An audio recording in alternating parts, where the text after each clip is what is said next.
कुम्मन दास जी खेती करते थे और श्री ठाकुर जी, श्रीनाथ जी दोपहर में 12 बजे के बाद जब मंदिर बंद हो जाता तो आते और अपनी पीतांबरी में बीज ले लेते और आगे हल लेकर के कुम्मन दास जी चलते और पीछे बीज डालते हुए ठाकुर जी चलते, ऐसे बीज पधराते हुए कुम्मन दास जी के खेत में। कुम्मन दास जी कहते जय जय आगे कीच है रही है, बहुत बहुत गड्ढो है, आप आगे मत जाओ, लाओ बीज मोकू दे दो मैं कर आऊं। ठाकुर जी बोले ना है, मेरे भक्त को खेत है, मेरा अधिकार है, मैं तो करूंगा। और ठाकुर जी ऐसे घुटने घुटने तक कीच में प्रवेश कर जाते कुम्मन दास जी के साथ। वहीं फिर आनंद है तो कभी कभी कीच उठा के कुम्मन दास जी पे मारते, दोनों खेलन लगते। वो सुख तो अद्भुत है।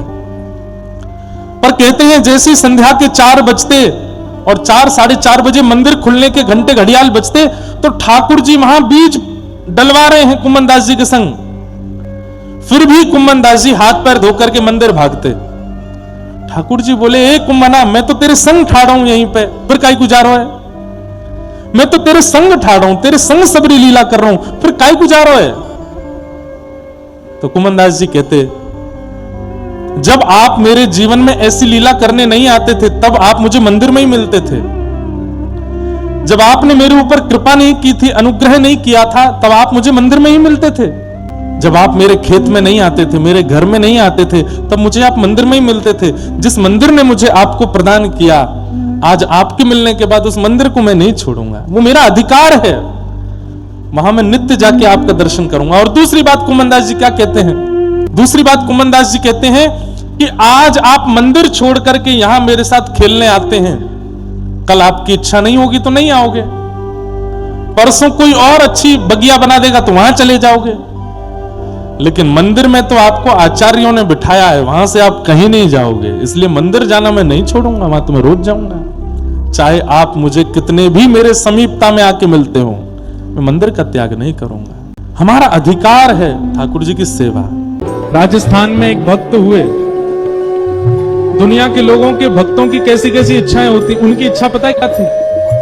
बड़े अंतर्मुखी रहते थे, ना घर के कोई काम काज करते थे, ना कहीं व्यापार करते थे, ना किसी की सुनते थे, अपने मन में भाव में रहते थे। एक दिन घर वालों ने कहा भाई एक काम कर, तू घर से निकल जा, किसी काम का है नहीं है। 4 भाई थे, बोले ठीक है 3 भाई घर चला लेंगे, हम चले जाते हैं। घर से जाने लगे तो घर के लोगों ने जाते जाते एक बात कही,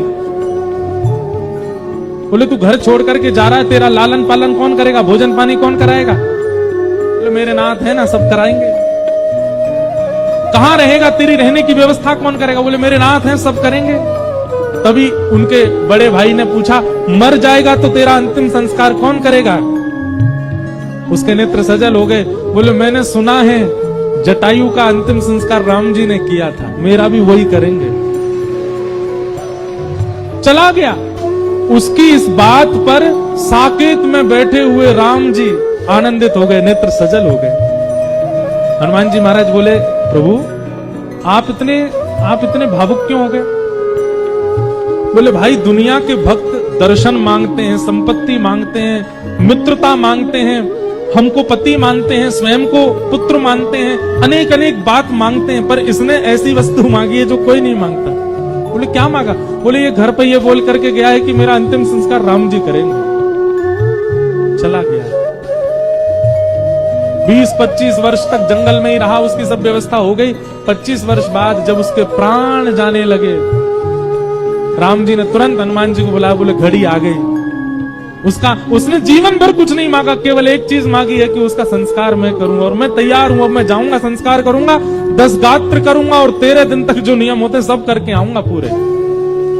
हनुमान जी महाराज चरणों में गिर गए। बोले भगवान एक भक्त के अंतिम संस्कार का सुख आपको मिल चुका है, जटायु का संस्कार आपने किया था, आपसे प्रार्थना है इस भक्त के अंतिम संस्कार का दायित्व मुझको दे दीजिए, मैं करूंगा जाकर। और उसके अंतिम श्वास निकलते समय प्रभु श्री राम प्रकट हो गए, धनुष धारण करके, बाण लेकर के, सुंदर किरीट पहन करके। और अकेले राम जी नहीं आए, साथ में श्री हनुमान जी को लेकर के आए। और उसके प्राण निकलने से पहले पहले राम जी ने बता दिया, बोले तुम चिंता मत करो, तुम्हारा अंतिम संस्कार पवन तनय साक्षात अनंत बलवंत श्री हनुमान जी महाराज करेंगे, क्योंकि तुमने विश्वास से कहा था कि राम जी मेरा संस्कार करेंगे। हमें कभी कभी लगता है जीवन भर कुछ मत मांगो, बस एक ही चीज मांगो, अंत में आप दिख जाना नाथ। छोटी सी बालिका वो रोज पत्र भेजती जगन्नाथ जी को, तो जगन्नाथ जी को कुछ और शब्द कह करके संबोधित करती, वो भैया मानती, उसके कोई भाई नहीं थे। वो कहती, हे जगन्नाथ जी आप मेरे भाई हो। तो बोले रोज पत्र भेजती महाप्रभु जी को कि रक्षाबंधन पर मैं आऊंगी, मेरी अवस्था अभी केवल 5 साल की है और मैं आपसे कभी मिली नहीं हूँ, मैंने केवल माता जी से आपके बारे में सुना है और मैं आऊंगी जगन्नाथपुरी, रक्षाबंधन वाले दिन आऊंगी, राखी लेकर के आऊंगी, हे जगह तुम मेरे हाथ से राखी पहनोगे ना। ऐसे बोले महाराज जी। वो रोज पत्र भेजती थी और हर पत्र में दिन लिखती थी, अब रक्षाबंधन में इतने दिन और रह गए, इतने दिन और रह गए, इतने दिन और रह गए। बोले मैंने वो पत्र पढ़े और पत्र पढ़ करके उनको पत्र वापस भेजा उसके निवास पे कि मैं मंदिर का ही एक अधिकारी पत्र लिख रहा हूँ, मैंने तुम्हारे सारे पत्र पढ़े और सब जगन्नाथ जी को अर्पित किए, रक्षाबंधन वाले दिन तुम आ जाना और मेरा दफ्तर यहाँ है, मेरे दफ्तर पे आके अपना नाम बता देना, फिर मैं तुम्हारा हाथ पकड़ के लेके जाऊंगा और महाप्रभु जगन्नाथ जी को राखी पहनवाऊंगा। बोले महाराज जी मैंने उसको पत्र लिख दिया। रक्षाबंधन वाले दिन मेरे को भी प्रतीक्षा थी कि वो एक छोटी लाली, उसके इतने पत्र आ चुके हैं, वो आएगी, उसको लेके मंदिर जाना है। तो बोले एक हमारा समय रहता है, हमको व्यवस्था देखने के लिए मंदिर में जाना पड़ता है। तो वो समय आ गया था, तो मैं अपने अधिकारियों को बोल गया कि ये किस नाम की कन्या आवेगी, तो वो मेरा पत्र लेकर के आएगी, मैं उसको लेके जाऊंगा फिर मंदिर। बोले हम व्यवस्था देखने के लिए गए, व्यवस्था देख करके आए तो मैंने पूछा अधिकारियों से कि कोई लाली आई थी क्या छोटी। बोले हाँ, एक 4 साल की 5 साल की बालिका आई थी और आके थोड़ी देर बैठी रही, फिर पता नहीं कहाँ चली गई। बोले मैं फिर ढूंढने निकला, पता नहीं कहाँ चली गई, बेचारी इतने साल से पत्र लिख रही है, इतने दिन से पत्र लिख, उससे राखी तो बंधवा दे।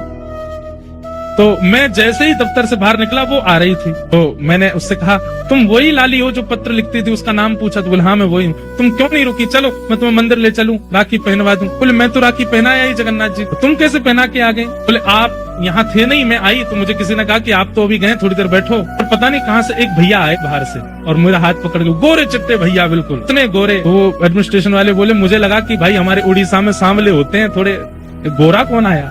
बोले गोरे चिट्टे आए और हाथ पकड़ के ले गए और बोले लो यहाँ पे राखी बांध दो और जगन्नाथ जी को राखी पहना दो। और बोले अंदर पहनवा करके आए। महाराज जी आश्चर्य की बात ये थी कि मेरे मंदिर से निकलते और मेरे लौटने तक इतनी देर कपाट बंद थे, महाप्रभु जी के जगन्नाथ जी के दर्शन हो ही नहीं रहे थे, फिर वो राखी कैसे पहना के आई भीतर। मैंने उससे पूछा तुमने राखी पहनाई, जगन्नाथ जी को देखा। बोले हाँ। मैंने कहा मुझे दिखाओ कहाँ बांध के आई हो। तो बोले भीतर लेके गई और द्वार के पास ही एक स्थान पर जहाँ पे बंद बनाया जाता भीतर लोग ना जाएं, वहाँ राखी पहना करके आई। कपाट बंद थे, वो भीतर कैसे गई। बोले गोरे गोरे भैया लेके गए। तो फिर मन में भाव आया कि श्री बलभद्र जी आए और आकर के लाली को लेके गए, बोले जगन्नाथ जी को राखी पहना दे। आज भी एक नहीं अनेक लीलाएं मैंने सुनी है, आज भी महाप्रभु जगन्नाथ जी करते हैं। हमारे व्रज में एक बाबा थे, बाबा पता है क्या करते थे, सीताराम सीताराम सीताराम बोलते थे। अब वृंदावन में सीताराम कम बोलते हैं लोग, राधे श्याम ज्यादा बोलते हैं। तो बाबा जाते और कॉलोनी में बच्चे खेल रहे होते, बच्चों से जाके बोलते बोलो बच्चों सीताराम। बच्चे बोल देते सीताराम, लेकिन बच्चे थोड़े ऊधमी तो हैं, ब्रज के तो कुछ ज्यादा ही ऊधमी होते हैं। तो जैसे बाबा बुलवाते बोलो बच्चों सीताराम, बच्चे बोलते सीताराम। थोड़ी देर बाद एक बालक बोलते बाबा जी ब्रज मंडल है, यहाँ सीताराम पीताराम ना बोले, यहाँ तो राधे श्याम बोले। और जैसे ही राधे श्याम बोले तो बाबा लेके डंडा पीछे भागे, बालक आगे आगे भागे। बाबा काय को भाग रहे हो, बोले सीताराम बोल, ना बोलूंगा राधे श्याम बोलूंगा, तो और भागते। अब एक बच्चे के पीछे बाबा भागे तो बाकी बच्चे बोले बाबा हम भी राधे श्याम बोलेंगे, जो जो राधे श्याम बोले बाबा सबके पीछे भागते। अब तो बच्चों को ये बढ़िया तरीका मिल गया मन लगाने का, छत पे खड़े हो जाते, जैसे बाबा बाबा राधे श्याम, बाबा नीचे से कंकड़ उठा के फेंकता, अब मत बोलियो, बोले राधे श्याम, सीताराम बोल सीताराम, राधे श्याम। तो बाबा प्रसिद्ध हो गए ब्रजमंडल में, राम बोला बाबा, सबसे राम बुलवाते थे। अब लोग बाग उनको छेड़ते थे, जिस गली मोहल्ला में निकल जाए सब बोलते बाबा राधे श्याम, तो उसी के पीछे पड़ जाते, द्वार पे खड़े हो जाते, जब तक सीताराम नहीं बोलेगा नहीं जाऊंगा। भीतर से सब लोग बोलते बाबा हम तो राधे श्याम ही बोलेंगे। बोले तुम बोलते रहो राधे श्याम, जब सीताराम बोलोगे तभी जाऊंगा।